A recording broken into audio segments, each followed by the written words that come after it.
अभिमन्यु की पत्नी उत्तरा के गर्भ में एक बालक पल रहा था और उसे मारने के लिए अश्वत्थामा ने एक ब्रह्मास्त्र का अनुसंधान किया। वो ब्रह्मास्त्र इसके पहले कि वो बालक तक पहुंच पाता, इसने उत्तरा ने सबको पुकार लगाया, परंतु कोई उनके सहारे के लिए उपस्थित नहीं हुआ। तब उसने उस गोविंद को पुकारा कि हे श्री कृष्ण कन्हैया, हे गोविंद, मेरे गर्भ की रक्षा करो, मेरे बालक की रक्षा करो। भगवान अपना सुदर्शन चक्र लेकर के उत्तरा के गर्भ में जाकर के उस ब्रह्मास्त्र को शांत कर दिए और उस बालक की रक्षा किए, और यही बालक बड़ा होकर के राजा परीक्षित बना। कहने का तात्पर्य यह है कि हमारे भगवान, हमारे परमात्मा हर समय हमारे साथ हैं। हम यदि करुण हृदय से, आर्तनाद से यदि उन्हें पुकारें तो एक पल भी वो आने में देर नहीं लगाते, और हमारे लिए उन्होंने बहुत अच्छा सोच रखा है, हमसे अच्छा सोच रखा है। और इसी सोच की सार्थकता को समझते हुए आज हम प्रवेश करने जा रहे हैं जुलाई महीने के राशिफल को लेकर। एक एक बारीकियों को हम समझने का प्रयास करेंगे। कौन से ग्रह आपको कितना परिपूर्णता की ओर ले जाने के लिए अग्रसर हैं, समझने का प्रयास करेंगे कि आपके कर्क राशि के अनुसार अभी आप देखेंगे कि सूर्य की स्थिति आपके धन भाव पर किस प्रकार से आकर के एक प्रकार से धन को परिपूर्ण बनाने का संकेत बन जाएगा, क्योंकि आपके वित्त मंत्री ही बनते हैं ग्रहों के शासक सूर्य। यही सूर्य 17 जुलाई 2023 तक का डेट होगा। 1 जुलाई से लेकर के 17 जुलाई के डेट तक के यही सूर्यदेव अभी वर्तमान में कहाँ गोचर कर रहे हैं, तो आपके द्वादश भाव में। द्वादश भाव वो भाव हो गया जो कि हमारे खर्चों का भाव है, परंतु कब तक रहेंगे, 17 जुलाई तक। कहाँ के स्वामी हैं, हमारे धनेश, धन भाव के स्वामी जब द्वादश भाव में होते हैं तो हमारे धन खर्च होने की संभावना होती है। परंतु भूलना नहीं है, यदि आपने इसे खर्च के बदले निवेश में परिणित कर लिया तो यहीं पर आपको आर्थिक सोर्स का बहुत अच्छा जरिया भी मिल जाएगा। वित्त मंत्री आपके सूर्य भगवान होते हैं। जैसे ही 17 जुलाई का डेट समाप्त होता है, ध्यान दीजिएगा, एक एक डेट को समझिएगा। 17 जुलाई का जैसे ही डेट समाप्त होगा, ठीक 17 जुलाई से ही यही सूर्यदेव आपके लगन पर आ जाएंगे, मतलब आपके द्वादश भाव को छोड़ करके आपके लगन पर प्रविष्ट होंगे। जैसे ये लगन पर आते हैं, आप ये मानिए कि चंद्रमा, आपके राशि के स्वामी कौन हो गए, तो ये हो गए चंद्रमा। अब चंद्रमा के घर पर सूर्य का आगमन होना, एक प्रकार से ये मानिए कि दोनों मित्र हैं आपस में। सूर्य और चंद्रमा की युति बहुत अच्छी मानी गई है। हमारे जो ये दो आंख आपको दिखाई दे रहे हैं, एक सूर्य है, एक चंद्रमा है, और शास्त्रों में तो यहाँ तक कहा गया है कि सूर्यो अजायता चंद्रमा मनसो जातः चक्षो सूर्यो अजायता, अर्थात चंद्रमा हमारे मन का देवता है, क्योंकि मन हमारा सदैव चंचल होता है। इसी कारण से चंद्रमा 2.25 दिन तक किसी एक राशि पर ठहर पाते हैं। वहीं पर सूर्य हमारे राशि, किसी एक राशि पर प्रविष्ट होते हैं तो 1 माह तक रहते हैं। तो इस हिसाब से 17 जुलाई से लेकर के लगभग 17 अगस्त के आसपास तक, अभी एग्जैक्ट डेट आपको फिर अगले वीडियो में आपको बता पाएंगे, लेकिन चूंकि ये जुलाई माह का वीडियो बन रहा है, इसलिए 17 जुलाई से लेकर के लगभग 17 अगस्त तक के यही सूर्यदेव आपके जब लगन में होंगे तो आप सोच सकते हैं कि वित्त मंत्री हमारे लगन में आकर के पैसों से संबंधित हमारी दिक्कतों को कितना ज़्यादा समाधान कर सकते हैं। शरीर भाव पर आएंगे, मतलब शरीर हमारा किस ओर ज़्यादा अग्रसर रहेगा कि हमें धन प्राप्ति के लिए कार्य करना है। कोई कार्य हम भूल गए हैं, कोई कार्य हमसे चूक रहा है, उस कार्य को पूर्णता की ओर ले जाने के लिए ये सूर्यदेव हमारे लग्न पर गोचर करेंगे। माना जाता है कि सूर्य जहां पर होते हैं उस भाव को प्रकाशित करते हैं, अर्थात आपके लगन पर आकर के आपको निरोगी काया देने का भी एक वरदान दे सकते हैं। यदि स्वास्थ्य में हो सकता है, इतनी बड़ी हमारी काया है, शरीर है, इसमें कभी आंखों में, कभी हाथों में, कभी जोड़ों में दर्द, कभी शुगर की परेशानी, कभी ब्लड प्रेशर, तो कभी कुछ कभी कुछ। सूर्य भगवान को क्या माना जाता है, आरोग्य के देवता माना गया है। इसलिए जब लगन पर आते हैं तो एक प्रकार से बाधाओं की से मुक्ति दिलाने का एक मार्ग प्रशस्त करते हैं। आपको बस इतना समझना है, यही सूर्यदेव आपके वित्त मंत्री हैं। धन के स्वामी होने के कारण साथ आपके धन को बढ़ाएंगे ही बढ़ाएंगे, साथ ही साथ ये आपके कौटुंबिक जीवन के वातावरण को भी सुखद बनाएंगे। आप कहाँ रहेंगे, कुटुंब आप पर रहेंगे। हो सकता है इस समय रिश्तेदार जो होते हैं आपके, वो आपके घर पर आ जाएं। या आप अपने रिश्तेदारों के साथ मिलजुल करके कोई अच्छा माहौल बनाएं। माना जाता है हम और आप जो धन कमाते हैं इसका श्रेय किसे है, किसके लिए कमा रहे हैं? अपने परिवार के लिए। यदि अपने परिवार के भरण पोषण के लिए उनके 2 वक्त की रोटी की व्यवस्था यदि हम कर पाते हैं तो हमारा जीवन ही आप सार्थक मानिए। यही तो सार्थकता है। और वास्तव में भगवान ने यदि हमें 2 वक्त की रोटी प्रदान किया है, भगवान ने हमें रहने के लिए छत प्रदान किया है और तन ढकने के लिए ये वस्त्र प्रदान किया है, मतलब कितनी बड़ी कृपा है उनकी। अब अगले ग्रह की बात करते हैं, वही तो है मंगल देव। मंगल देव जो आपके राशि से ठीक ये आपके पंचम भाव के स्वामी हैं। पंचम भाव के अधिपति होने के साथ साथ यही मंगल देव आपके 10वें भाव के स्वामी हैं। बहुत ज़्यादा आपके लिए जरूरी हो जाता है इस मंगल का गोचर। क्यों जरूरी होता है? क्योंकि यही हमारे पंचमें त्रिकोण के मालिक हैं भाई, और साथ में ये 10वें से मतलब हमारे कर्म क्षेत्र के मालिक हैं। हमारे कार्य में जब जब आपको स्थिरता नजर आएगी आपके कार्य क्षेत्र में, तब तब आप समझिए कि भगवान मंगल का आशीर्वाद है।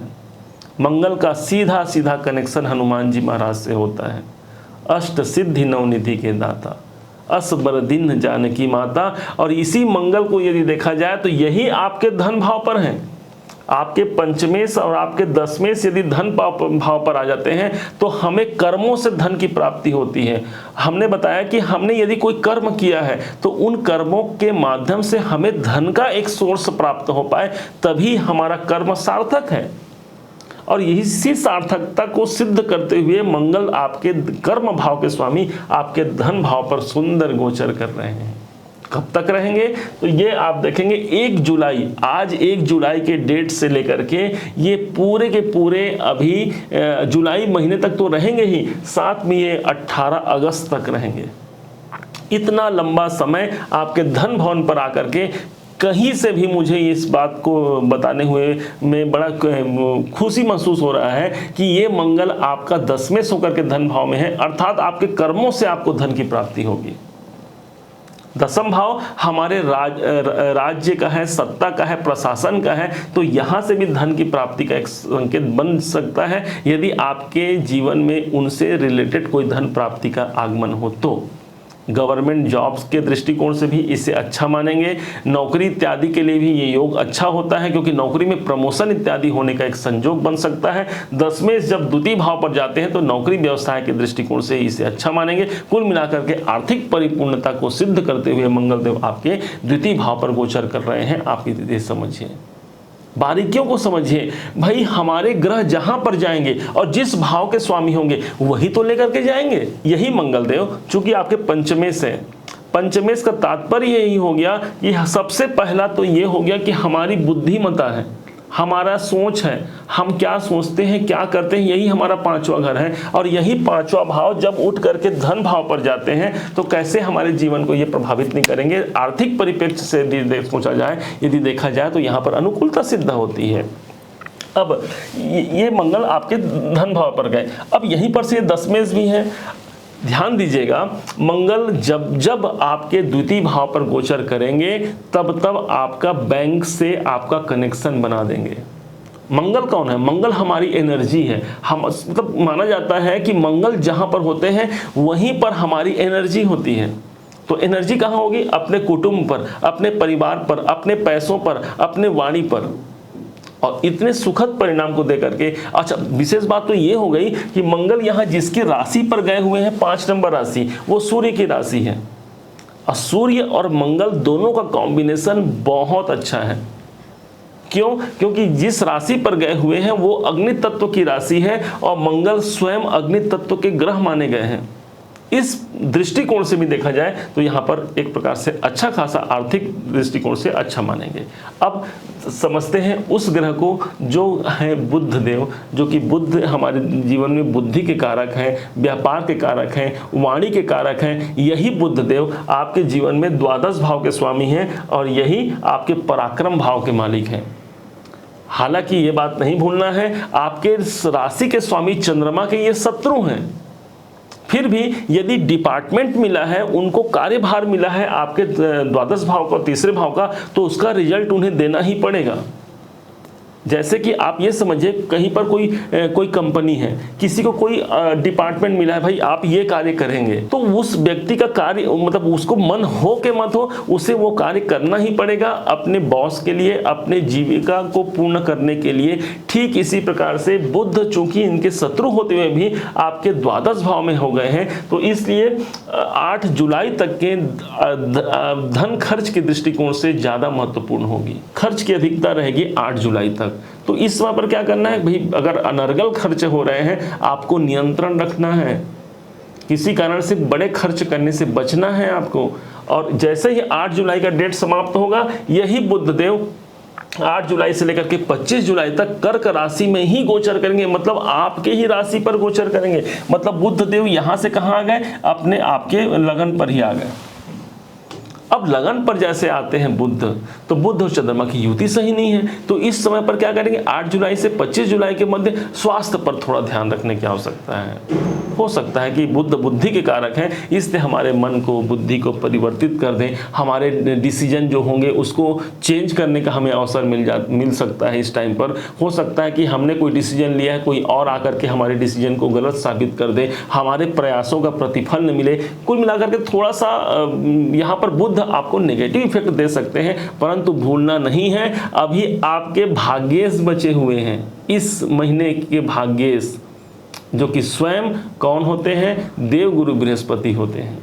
और यही बृहस्पति देव आपको ज्ञात होगा कि 21 अप्रैल सन 2023 का वो डेट था जब यही आपके जीवन में कहां पर गोचर किए हैं, यही आपके जीवन में किए हैं दशम भाव पर। भाई जब भाग्य के स्वामी हमारे दशम में गोचर करेंगे तो भाग्य का साथ हमारे कर्म में मिलेगा कि नहीं मिलेगा। आप ये समझिए, आप जहाँ तब जो घर आपका है वो आपका घर है और आप उठ करके किसी और के घर जा रहे हैं, तो अपने साथ अपने घर के कारकत्व को लेकर के भी आप प्रवेश करेंगे।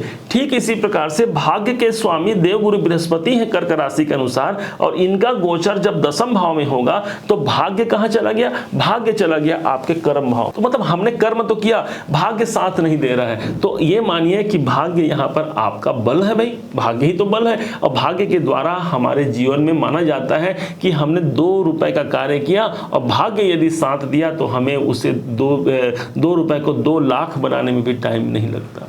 ये है भाग्य हमारा।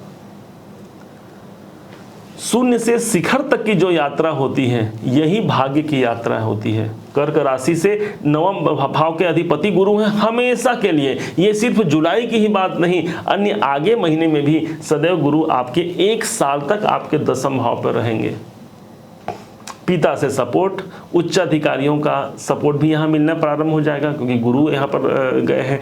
और साथ में अभी आपको ध्यान होगा कि यही गुरु जैसे ही इस भाव मतलब दशम भाव पर जा रहे हैं, आपके उच्च शिक्षा में भी एक अच्छा खासा ग्रोथ दिखने को मिल सकता है। यदि आप शिक्षण संस्थान से जुड़े हुए हैं तो भी यहाँ पर आपको अच्छा, आपके उच्च अधिकारी बॉस से आपको लाभ प्राप्ति की संभावना। यही वो भाव है जो धार्मिक यात्राओं को कराता है, तो काम के सिलसिले में आप कहीं गए और वहाँ पर धार्मिक यात्रा या भगवान की यात्रा करके आप आ गए, उनके दर्शन करके आ गए। यदि आप धार्मिक यात्रा करते हैं, तीर्थ की यात्रा करते हैं, तो ये गुरु सदैव बलवान हो जाते हैं।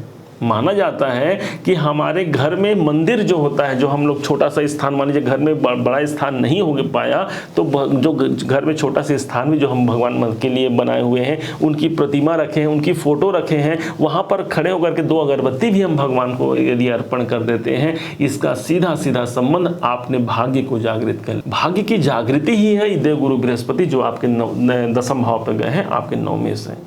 परंतु यहां पर एक थोड़ी सी बात आ गई कि यही राहु के साथ विराजमान है। राहु और गुरु दोनों आपस में जब संयुक्त रूप से एक साथ बैठते हैं तो योग बन जाता है गुरु चांडाल योग, और ये योग आपके दशम भाव पर बना हुआ है। कार्य में बाधा, कार्य में परेशानी, हमने 100 रुपए का कार्य किया परंतु हमें प्राप्त हुआ 70-80 रुपए से, 50 रुपए से हमें काम चलाना पड़ा। दशम भाव हमारे कर्म क्षेत्र का होता है। हम योग्यता रखते हैं 1 लाख रुपए सैलरी की, लेकिन हमें प्राप्त हो रहा है 50,000, 60,000, 70,000। हमने व्यवसाय में बहुत पैसा लगा दिया परंतु हमें प्राप्त हो रहा है कम। ये सब गुरु चांडाल योग के दुष्प्रभाव हो सकते हैं।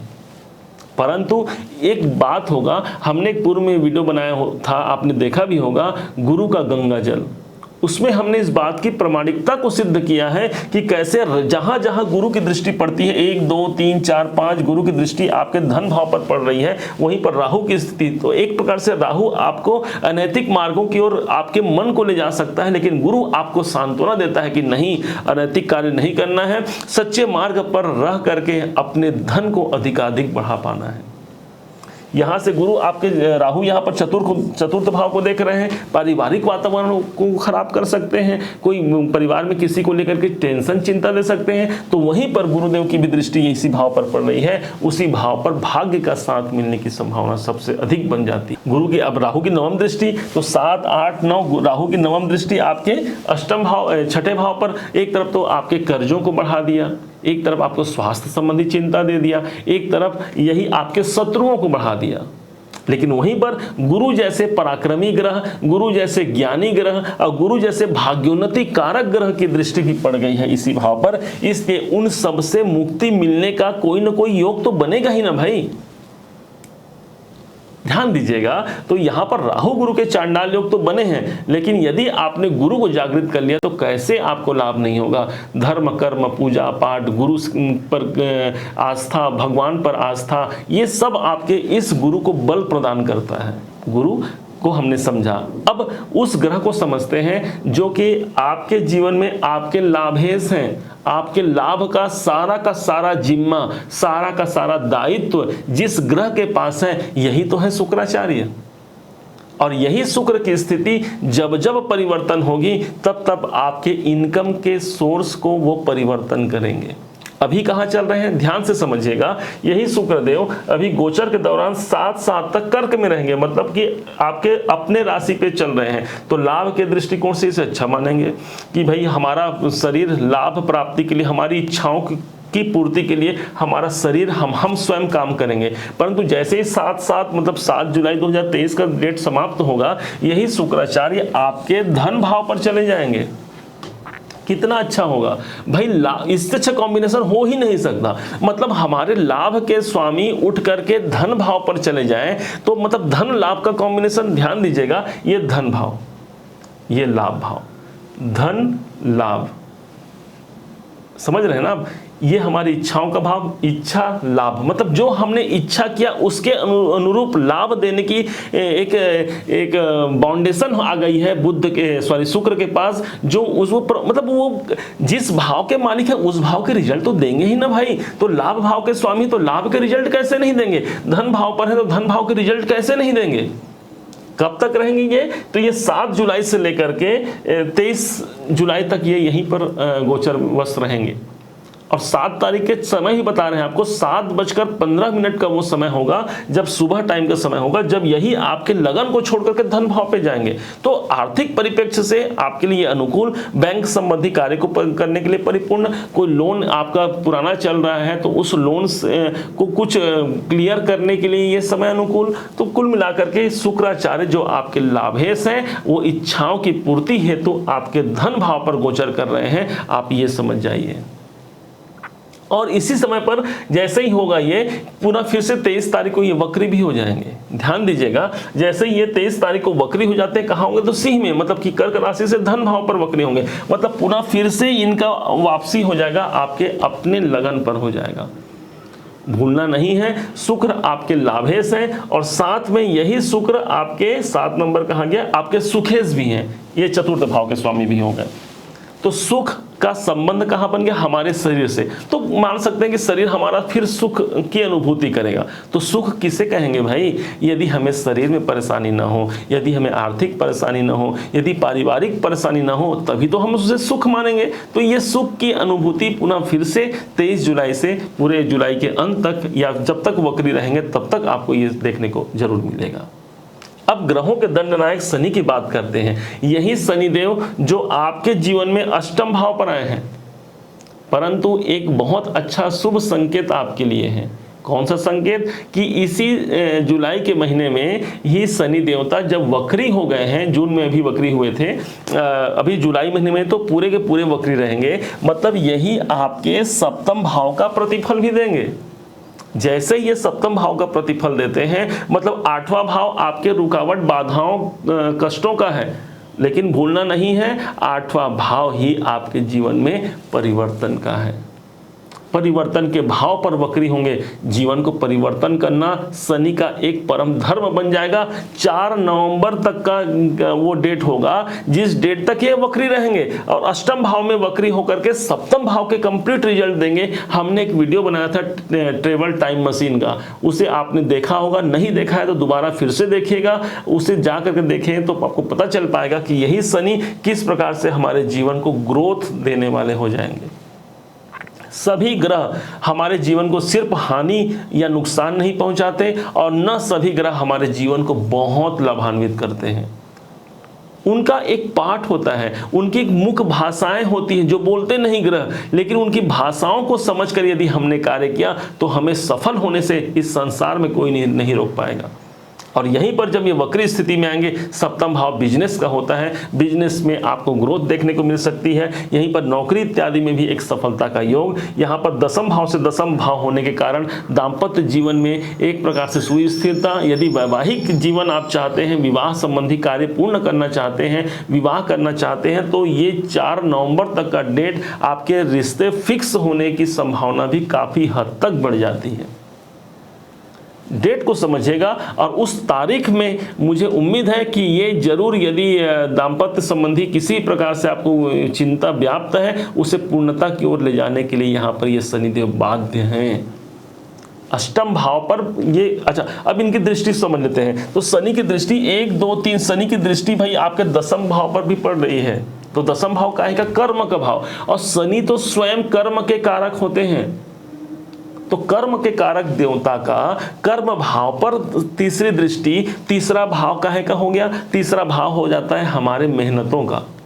तो मेहनत के दृष्टिकोण से इसे बहुत अच्छा, मतलब मेहनत का प्रतिफल हमें प्राप्त होगा। हाँ, स्ट्रगल कराएंगे आपकी लाइफ में, मेहनत कराएंगे, लेकिन माना गया है मेहनत जितनी बड़ी होगी सफलता उतनी बड़ी होती है। क्या आप सोचते हैं जो बड़े बड़े पदों पर आप आसीन हैं या बड़े बड़े पदों पर जो लोग पहुंचते हैं वो क्या ऐसे ही पहुंच जाते होंगे? कितना मेहनत करते होंगे, कितना संघर्ष करते होंगे, तब जाकर के वो उतना बड़ा पद को प्राप्त करते हैं।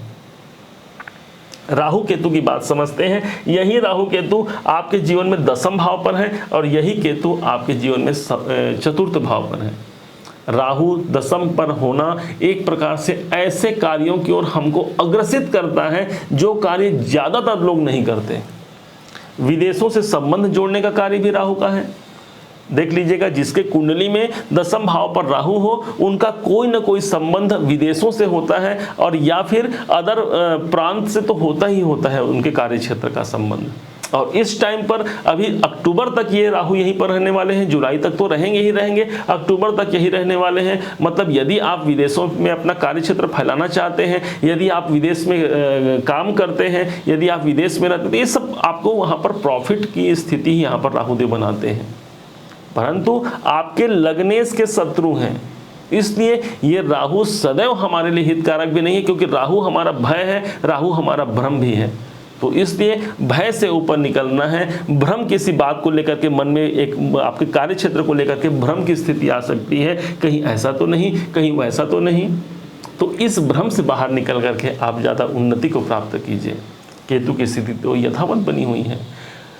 कुल मिलाकर के भाग्य और कर्म दोनों का समावेश एक साथ संयुक्त रूप से आपके जीवन में इस जुलाई महीने में रहने वाला है। आप ये समझ लीजिए, इसी जुलाई महीने में वो डेट होगा, ध्यान दीजिएगा, 4 जुलाई का वो डेट होगा। जैसे ही 1 जुलाई को तो हमारा ये मतलब महीना प्रारंभ हुआ, और जहां 3 दिन मात्र व्यतीत होगा, चौथे दिन देवाधिदेव भगवान महादेव की आराधना के हेतु एक सुंदर महीना होता है श्रावण मास।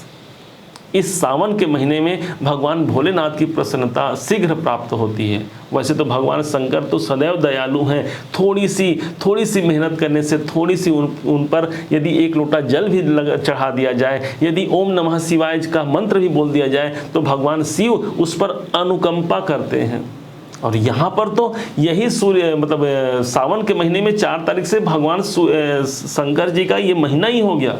कोशिश कीजिए, अपना तन अपना मन पवित्र कीजिए और इस समय पर ओम नमः शिवाय का मंत्र जाप कीजिए। माना जाता है भावी मेट सकत त्रिपुरारी, हमारे जीवन में कितने भी यदि भावी हमारे भाग्य में कितने भी यदि कष्ट हैं, हम समस्या हैं, तो इस मस्तक में यदि समस्याएं हैं तो एकमात्र भगवान शंकर के पास वो सामर्थ्यता है जो हमारे इस मस्तक की बुराइयों को, उसके दुर्भाग्य को वो सौभाग्य में परिणित कर सकते हैं।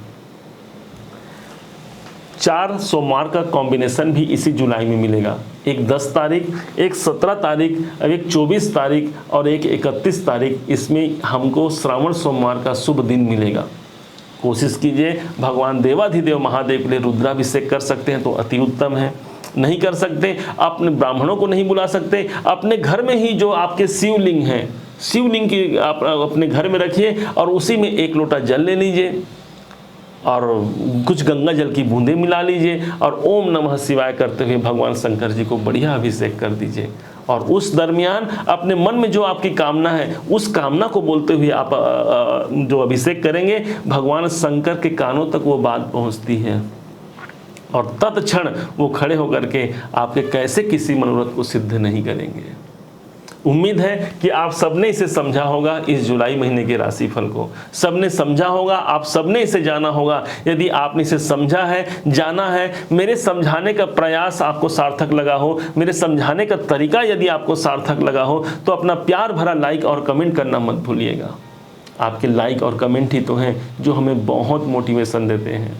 हाँ, अभी तक यदि आपने चैनल को सब्सक्राइब भी नहीं किया है, सब्सक्राइब भी कीजिएगा।